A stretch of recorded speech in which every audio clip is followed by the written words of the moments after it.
यशाच्या शिखरावर 100% घेऊन जाणारे हे 3 सिक्रेट्स मी तुम्हाला सांगणार आहे। त्यासाठी व्हिडिओ शेवटपर्यंत नक्की बघा।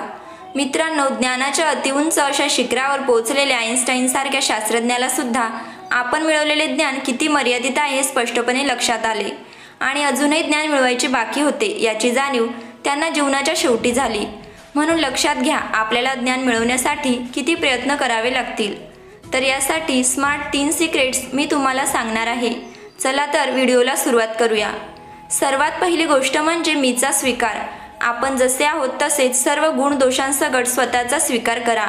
आणि एकदा का असे झाले, आपल्यात खरंच दोष आहेत हे पटले आणि या दोषांमुळेच माझे नुकसान होत आहे किंवा झाले आहे याची मानवाला जाणीव होते, मग त्यात हळूहळू बदल घडून आणणे शक्य होते। पण मित्रांनो, जादूची कांडी फिरवावी आणि आपले सारे दोष नष्ट व्हावेत असे शक्य आहेत का? तर नाही। दोष दूर करण्यासाठी सतत प्रयत्न यांची आवश्यकता असते। त्यासाठी कदाचित वर्षानुवर्ष मेहनत करावी लागेल, पण लक्षात घ्या, काही काळानंतर तुमचं आयुष्य हे समाधानात आणि आनंदातच जाणार। दुसरी गोष्ट म्हणजे स्वतःच्या प्रगतीत बाधा आणणारे नेमके दोष समजणे। ही वाटते तेवढी सोपी गोष्ट नाही बरं का, त्यासाठी बरीच मेहनत घ्यावी लागते। आपल्याला माहीत आहे, जसा रोग तसे औषध, याप्रमाणे दोष दूर करण्यासाठी शरीर व मनाविरुद्ध जोरदार युद्धांचे रणशिंग फुंकावे लागेल। आतापर्यंत शरीर व मना, मी तुझे खूप लाड पुरवले, तुझे मी जे अति लाड केले त्याचाच परिणाम म्हणून मी आज येते आहे। पण इथून पुढे असे होणार नाही। मला आता यशाच्या उंच शिखरापर्यंत पोहोचायचे आहे।